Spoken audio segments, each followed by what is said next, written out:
Hello everybody and welcome back to Training Day. We've already talked about keeping it simple and beginning at the beginning, and we've also talked about how to tell when your people are ready to move on to the next step by having them teach it back to you. We've also covered what happens if they didn't teach it back to you right. What happens if they didn't learn it correctly? Well, maybe you need to add a few more learning styles to it in order to get people to understand it better so that you can move on to the next step. Another thing that you want to make sure that you're doing is make the information that you're giving people relatable.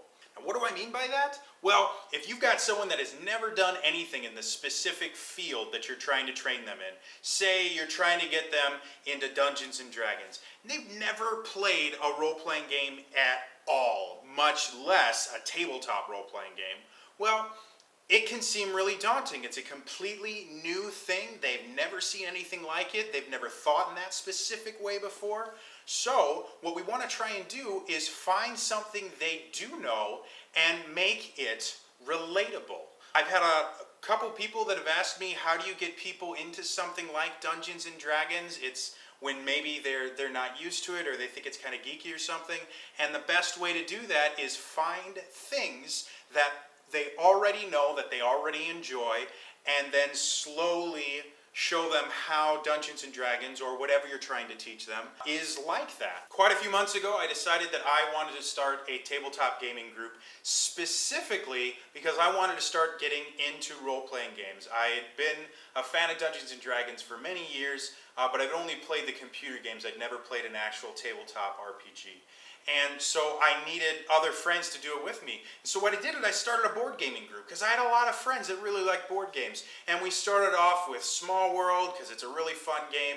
And we slowly moved through a kind of gauntlet of board games until we came to the Dungeons and Dragons board games. They have really, really great board games that are much, much more simple to learn than like all of Dungeons and Dragons, but they introduce a few key features like rolling a d20 for attack rolls, playing a specific character, hit points, armor class, without it getting too complicated. And after we played a couple rounds, we actually played The Legend of Drizzt, which was really awesome. I really recommend it if you guys are a fan of board games in general. It's a lot of fun. So I mentioned to them, by the way guys, we can actually do this a little bit further. We can actually play a full role-playing game where you get to create your own characters as opposed to just picking a pre-made one, and there's a lot more to it. You get to create your own person and control how they interact in this whole world. And they were really excited about it. So we actually went and we started with the Dragon Age RPG starter set, which was free, and it's absolutely fantastic. Definitely give it a check. It's really, really a fun system to play in.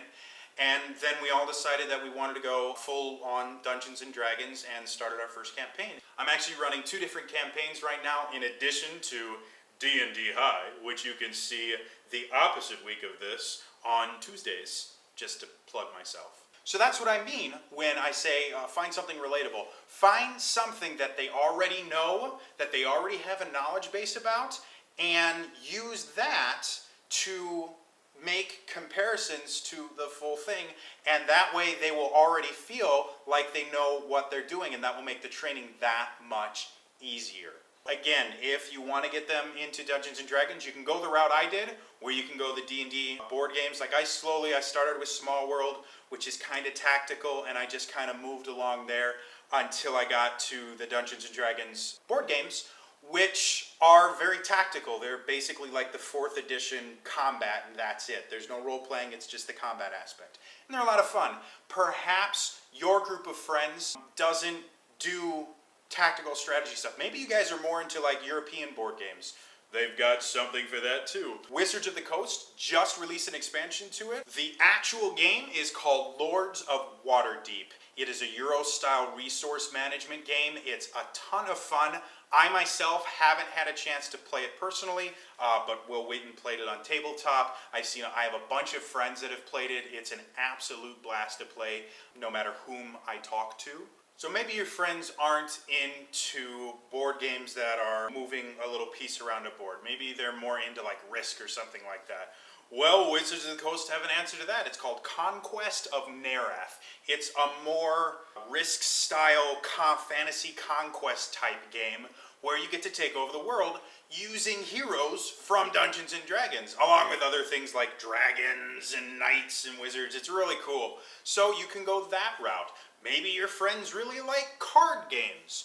Well, Wizards of the Coast has an answer to that. It's called Three Dragon Ante. It's a card game you can play. It's actually an in-game card game that you can play in real life. So you can actually start them by playing Three Dragon Ante and then go, okay, well, let's play a game. And when everyone meets in a tavern, because that's how all campaigns start, you can go, and you were all sitting there playing Three Dragon Ante. And they go, ooh, yippee, I know what Three Dragon Ante is. If they like dice games, they have one called Infighting.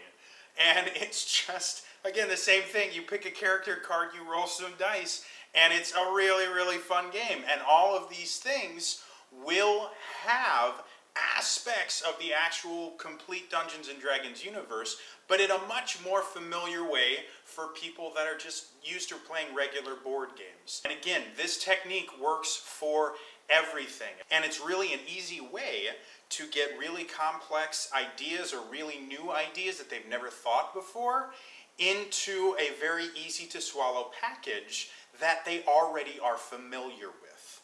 So that's it for me today. If you guys noticed, I'm trying something a little bit different. For those of you guys wondering how great it is to work with a full channel as opposed to just by your lonesome, you get the resources of everybody on the channel. And I have been informed that from a photography perspective, standing dead center in the frame is kind of boring. So you guys should see me start doing things like this, and like this, and like this, just to make my videos seem a little bit more interesting. Again, I'm learning as I do this. I'm teaching myself and I'm training myself to learn these new things, and I'm also being able to interact with the other members of the channel. That's all for me today, and I will see you at the next training session. Bye.